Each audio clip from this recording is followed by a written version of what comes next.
Boston.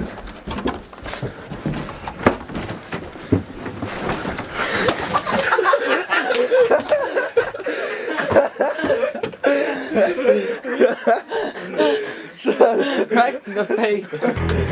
No, Jack, figure it out. Again.